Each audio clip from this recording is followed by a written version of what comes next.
dripping with glee. Better if you're gone by tomorrow. That night, during what should have been an ordinary Sunday dinner at my parents' house, everything fell apart. I'm Dorothy Shaw, 34 years old, an environmental engineer living in Omaha. The fork slipped from my grasp and clanged against the plate. I'd been footing nearly every household bill: electricity, repairs, even that new refrigerator. And now, they were tossing me aside like I didn't matter. My brother's wife tilted her head with a triumphant smile, her eyes glittering as if she just claimed a victory. I tried to defend myself, my words shaking as I listed every expense I'd covered, but my father dismissed me with a flick of his hand. It's settled. My mother said nothing, her gaze fixed on her plate, refusing to meet my eyes. Heat surged through me. I pushed back my chair, snatched my keys, and muttered, "Fine, I'm leaving." That night, I packed everything that belonged to me: the television, couch, coffee maker, and walked out of the home I'd worked so hard to sustain. A week passed before my phone rang. It was Mom, her voice tight with strain. In the background, Justin's panicked shouting bled through the line.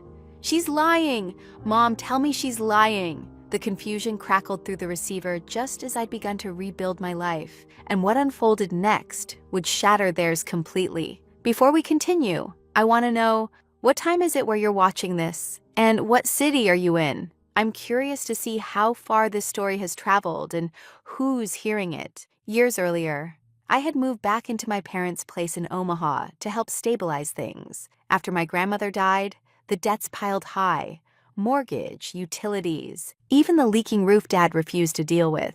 Working as an environmental engineer, I took responsibility for nearly all of it. My paychecks went to new windows, a water heater, keeping the power on. I put in 60-hour weeks, bouncing between field inspections and late-night paperwork. Still, it never seemed sufficient. Dad would glance at the receipts I handed him, nod absently, but his attention always drifted toward my brother, Justin, who somehow managed to stumble upward no matter how badly he failed. He'd blown through one scheme after another: food trucks, cryptocurrency ventures, even a shady online shop that folded before its first anniversary. Each failure led him straight back to Dad with another grand plan, and every time, Dad fell for it, calling Justin a visionary. Meanwhile, my own efforts barely registered. I once caught Mom murmuring to Dad, "She's just helping George out.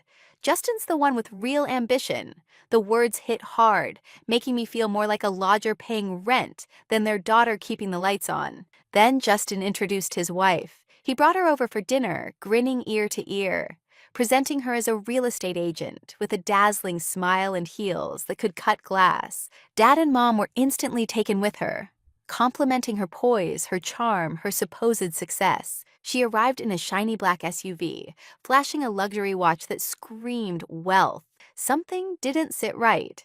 Real estate in Omaha wasn't exactly a goldmine, especially for someone not yet 30. Her laughter was too loud, her timing too perfect, as she flipped her hair at Dad's jokes while Justin glowed beside her like he'd won the lottery. When I tried to ask about her clients or listings, she sidestepped the questions, redirecting the talk to some vague big deal she was about to close. Soon, other details began to stack up. She'd show up with shopping bags from stores I couldn't dream of affording, even on my overtime pay. Once, she waved around a brand new phone, calling it a work purchase. Justin never asked questions. He just bragged about her drive. Dad would clap him on the shoulder, beaming. "You really found a keeper." I'd bite my tongue, because the numbers didn't add up. My paycheck was drained, keeping that house afloat, and yet she was flaunting cash like it was endless. I once brought it up with Mom, asking if anyone else noticed how off it all seemed. She just sighed. "She's doing well for herself, Dorothy. Don't be so suspicious." But it wasn't only the money. The woman could steer any conversation like she was always pitching something. She'd toss around real estate jargon, equity, leverage, and Dad's eyes would gleam with admiration. Justin hung on her every phrase, nodding eagerly. Whenever I mentioned something practical, like paying off the property taxes, Dad would interrupt. "Let's hear more about her next project." I could have vanished into thin air for all they cared, unless a bill was due. Once, during dinner, I caught her watching me, just a fleeting smirk like she knew she'd won. Outside those moments, things were no better. Justin took my car whenever he pleased, claiming it was for work. Dad told me I needed to contribute more, though I was already carrying most of the financial load. Mom kept her distance, losing herself in dishes or knitting, never meeting my eyes. So I started keeping track. Every payment, every repair, mentally tallying the hundreds of thousands I'd poured into that house over the years. I wasn't just pitching in, I was holding everything together. But to them, I was merely the safety net, the reliable fallback while Justin and his wife played the leading roles. Most nights I lay awake, staring at the ceiling of my old bedroom, wondering why none of it mattered, why all my sacrifices barely registered. I thought about the opportunities I'd turned down so I could stay close, the weekends I spent fixing leaks instead of living my own life. Something about her polished charm, her effortless answers, gnawed at me. I couldn't shake the suspicion that she was orchestrating something bigger, something that could cost us far more than just my place under that roof. That Sunday evening, I walked into the dining room expecting a calm family dinner. Mom had set the table with her old china, and the smell of pot roast hung in the air. I slid into my usual seat, forcing a polite smile as Dad sliced the roast. Mom busied herself with napkins, her fingers trembling slightly. Then the front door flew open. Justin came storming in, hauling 2 suitcases, with his wife following behind, designer tote over her shoulder. "We're moving in," he declared, dropping the luggage with a heavy thud. She offered a thin smile, her heels clicking as she stepped beside him. My stomach knotted. This wasn't a visit. Dad didn't even look surprised. "Dorothy," he said, still focused on his plate, "you can use the guest room." A pause, then without lifting his eyes, "Or you can move out." His voice was flat, rehearsed. I froze, my fork suspended halfway to my mouth. "What?" I managed, my throat tight. Justin leaned back in his chair, smirking. "Come on, Dorothy. You don't need all that space." "We're starting fresh here," his wife added, her gaze sweeping the room as though she were already deciding what to replace first. Heat surged through me, years of frustration boiling over. "Hold on," I snapped, sharper than I meant. "I've been paying for this house, utilities, repairs, the mortgage. I bought the fridge, the water heater, even the paint on these walls. And now you expect me to sleep on a fold-out couch?" I turned toward Dad, desperate for some sign he understood. He only sighed. "It's time for you to step back," he said. "Justin and his wife need the space. They have plans." Plans? I wanted to laugh or scream. Justin's plans never lasted more than a few months, and I was the one keeping everything afloat. Justin leaned forward, that smug grin spreading wider. "You're not exactly vital here, Dorothy," he said, voice dripping with mockery. "You're just here." His wife hid a laugh behind a perfectly manicured hand. My fist tightened under the table, nails digging into my skin. "Not essential?" I shot back, my voice trembling with fury. "I've spent hundreds of thousands keeping this roof over your heads," I said, my voice trembling but steady enough to land every word. "I've turned down promotions, spent weekends fixing pipes, doing everything to hold this place together." "What exactly have you done, Justin?" My voice cracked on the last word, but I didn't care anymore. I was finished being the ghost in my own family. Dad's palm slammed against the table, the sound making the silverware jump. "Enough," he snapped.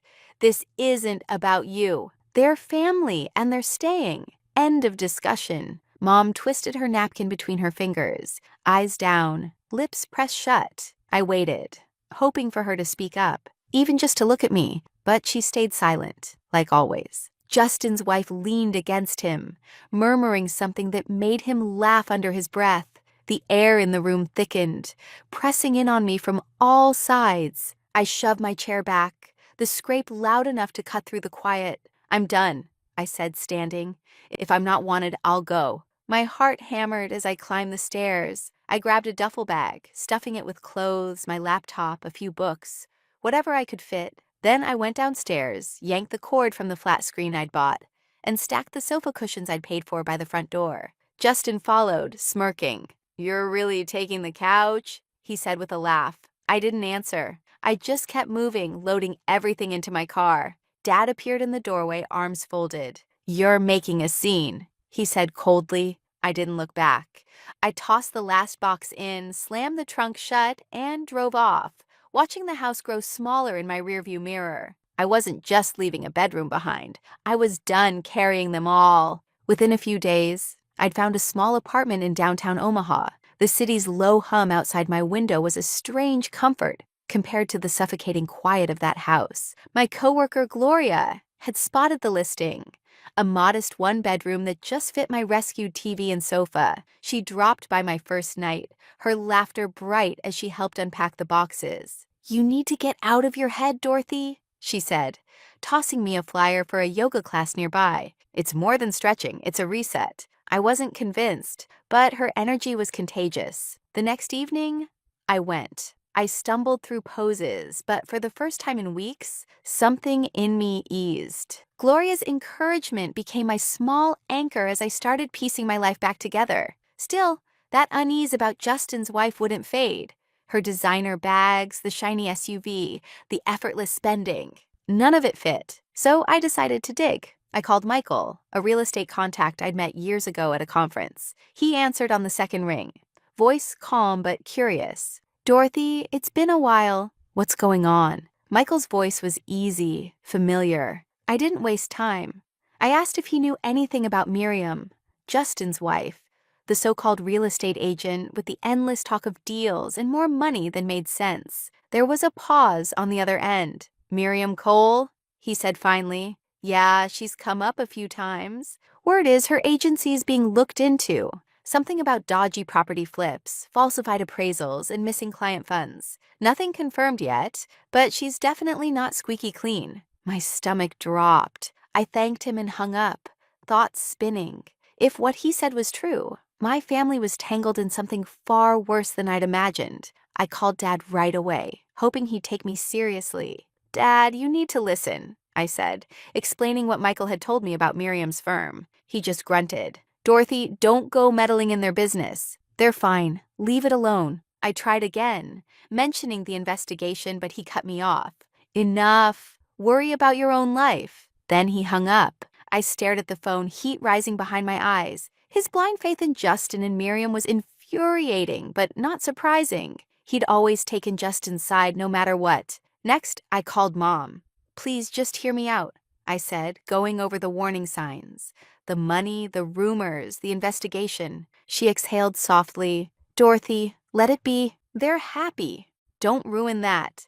I bit back a yell. How could they be so willfully blind? But I knew arguing wouldn't change anything. Mom had never gone against Dad.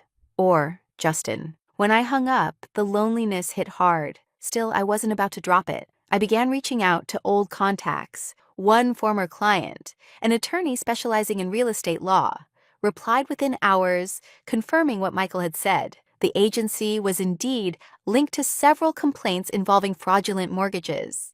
Another source, a surveyor I'd worked with on a project, mentioned overhearing chatter at a title company. Miriam's name had come up in connection with some questionable deals. Each new detail twisted the knot tighter in my chest. At that point, it wasn't suspicion anymore.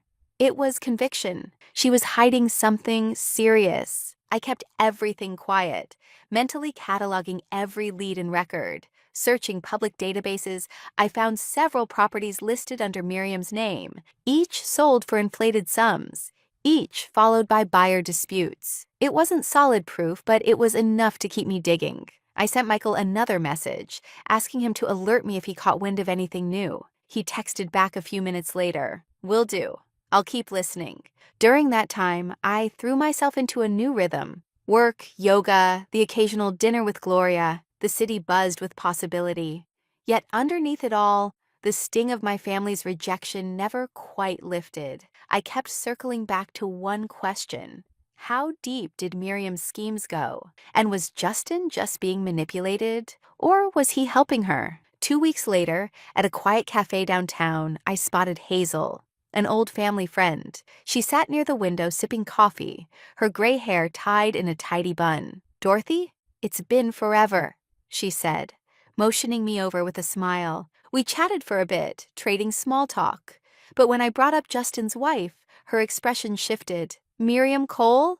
She repeated, her tone dropping. I remember her. Worked for a real estate firm in Lincoln. Bad reputation.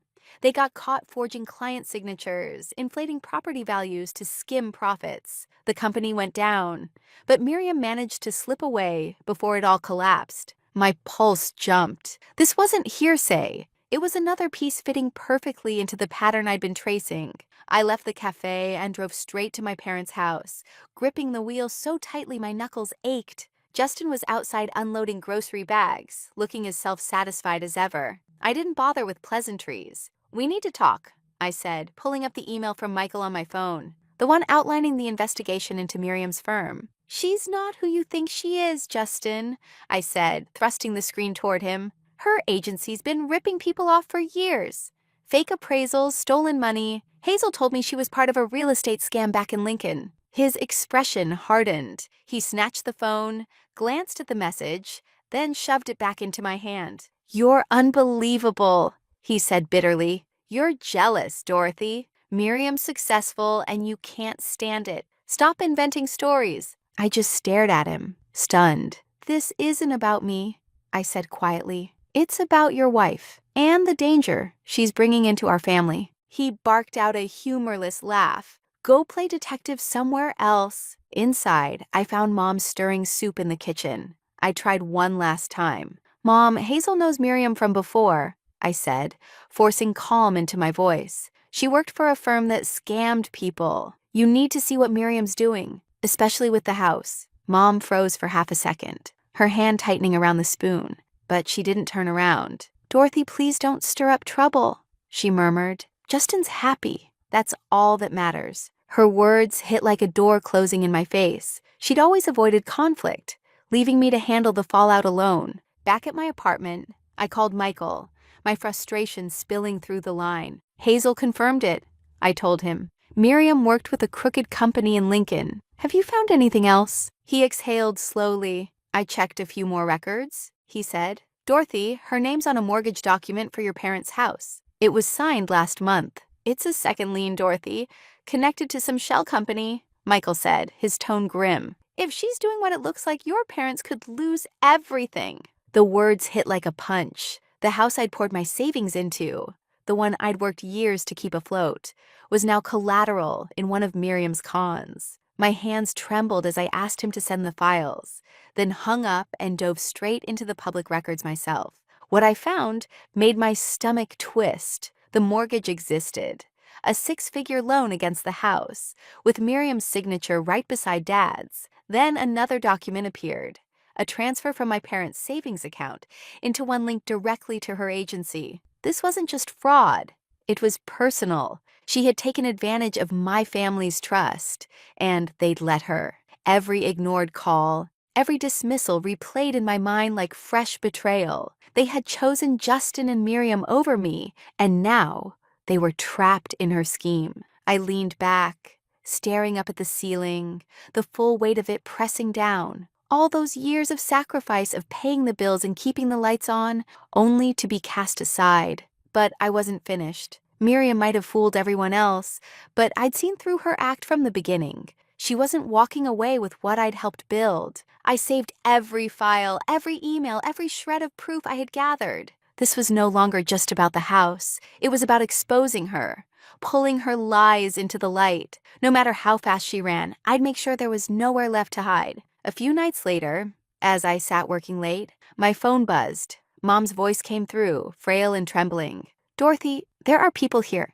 They're asking for Miriam. My pulse spiked. I grabbed my keys and drove straight to the house. 2 investigators stood in the driveway when I arrived, their badges glinting under the porch light. Dad hovered by the door, ashen, while Justin paced behind him, phone pressed to his ear. This concerns several real estate transactions, one of the agents said, showing a folder thick with documents. We need to speak with Miriam Cole. She's been connected to multiple counts of fraud, false records, forged signatures, misused funds.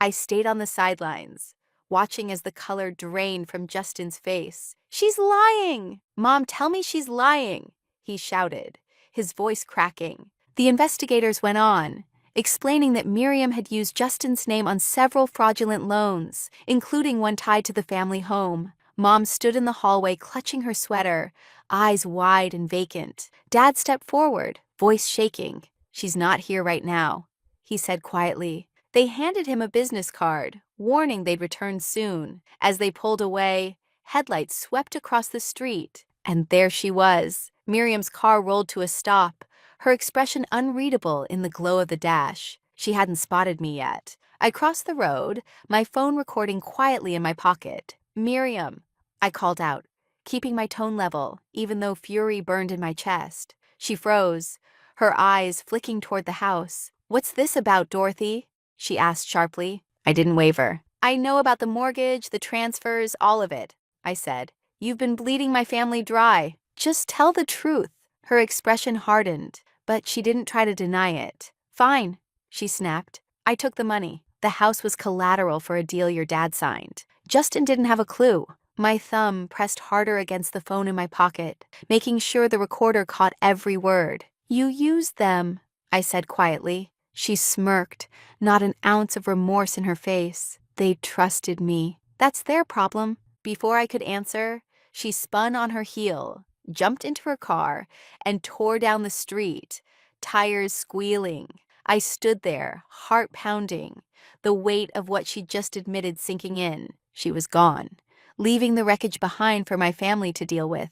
When I walked back inside, Justin was unraveling. "How could she do this?" he kept muttering, raking his hands through his hair. Then he looked at me, panic cutting through the shock. "Dorothy, you knew. Why didn't you stop her?" I stared at him, stunned. "I tried," I said. "You called me jealous. Every single one of you shut me out." Mom turned away, her silence as heavy as the air in the room. Dad sat down slowly, burying his face in his hands. On the table, the investigators' documents lay scattered. Proof of the loans, the transfers, the warnings I'd given, and they'd ignored. Later that night, my phone buzzed again. Dad's voice trembled on the other end. "Dorothy, we're in trouble. The bank's calling in the loan. We could lose the house. Can you come back, please? We need you." I closed my eyes, every memory flashing through me. The years I'd held that family together, the bills I'd paid, the night they told me to leave. "No, Dad,"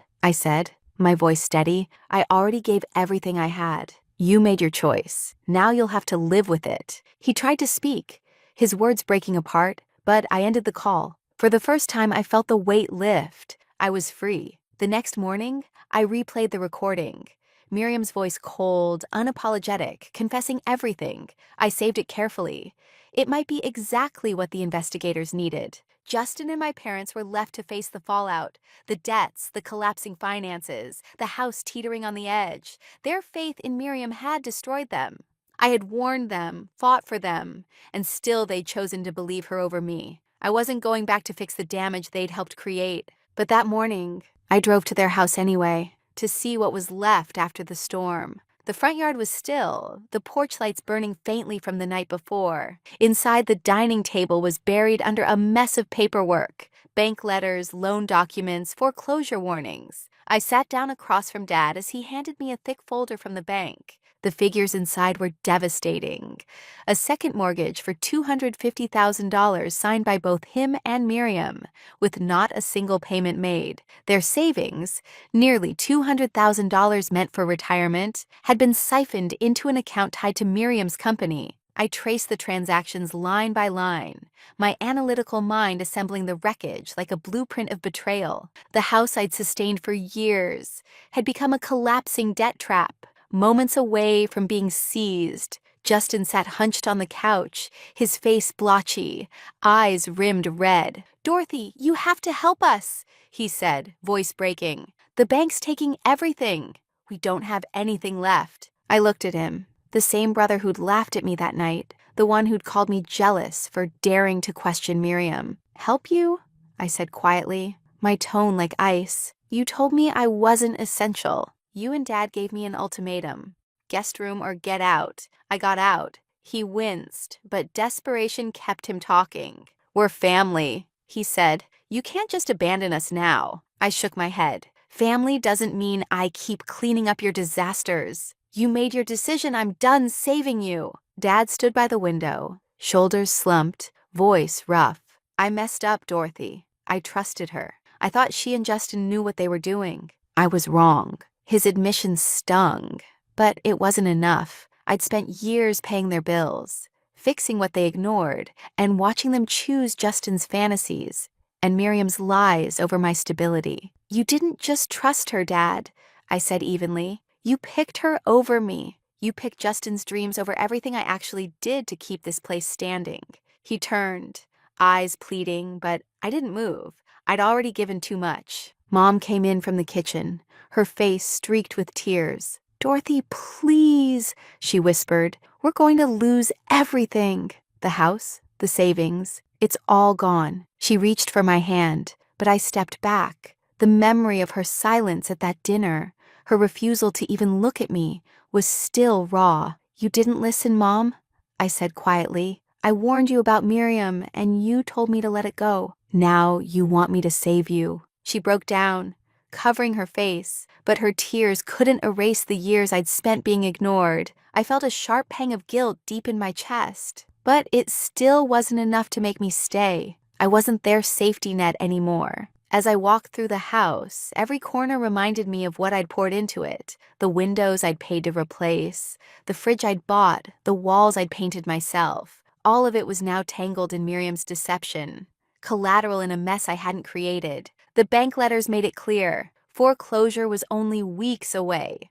Unless the loan was paid off, Justin had no job, no plan, just excuses. Dad's pension barely covered utilities, and Mom's part-time hours at the shop hardly stretched to groceries. They were staring down financial ruin. And for the first time, I accepted that I couldn't rescue them. Not because I lacked the means, but because I didn't owe them that anymore. I walked out, the sound of their pleading echoing behind me. Back at my apartment, I sat staring at the recording, Miriam's cold voice admitting everything. I'd already sent it to the investigators, hoping it would help build their case, but no amount of justice would restore what was lost. My family had been broken long before the fraud. Miriam had only exposed the cracks that were already there. I had built a new life in Omaha, one that belonged entirely to me. My space, my peace, my rules. I wasn't going back to being the one holding everyone else together. 6 months later, sunlight spilled across my new apartment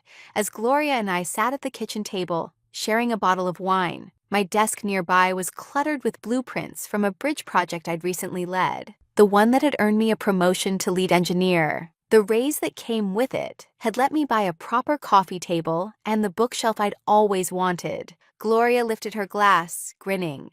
To you, Dorothy, you're absolutely killing it. I laughed, the sound light and unburdened. For the first time in years, I felt free. My life finally fit me. Yoga classes twice a week, dinners with Gloria, and a career that was entirely mine to shape. I wasn't happy because everything was perfect. I was happy because I'd chosen myself. Word eventually reached me through a mutual friend. The house was gone. The bank had foreclosed after too many missed payments, and my family had moved into a cramped rental in the Omaha suburbs. Justin was working part-time at a hardware store, scraping by in the shadow of Miriam's betrayal. His confidence had vanished, replaced by late-night pleas to friends for help. Dad and Mom were taking whatever jobs they could.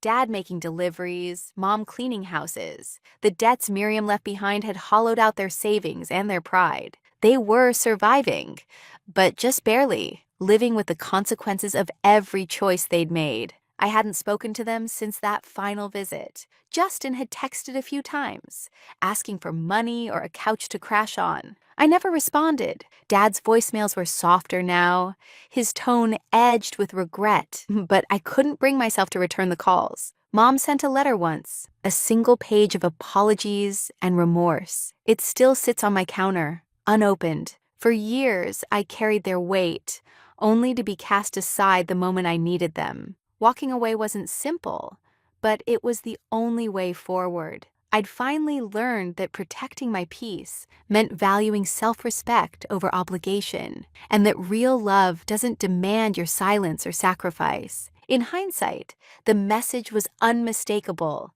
Family isn't defined by shared DNA, but by the people who truly see you, who value your effort, who stand beside you without condition. Gloria became that kind of family for me, a friend who showed up simply because she cared, not because she wanted something in return. My parents and Justin had chosen to believe Miriam's lies instead of my truth, and I'd paid dearly for their blindness. But in choosing myself, I'd uncovered something far more powerful, my own worth. I came to understand that setting boundaries doesn't mean shutting people out. It means safeguarding what matters: your heart, your time, your sense of peace. Thank you for following my story, for staying with me through this long journey of betrayal and rebuilding. Drawing lines with the ones you love is never easy, but sometimes it's the only way to save yourself.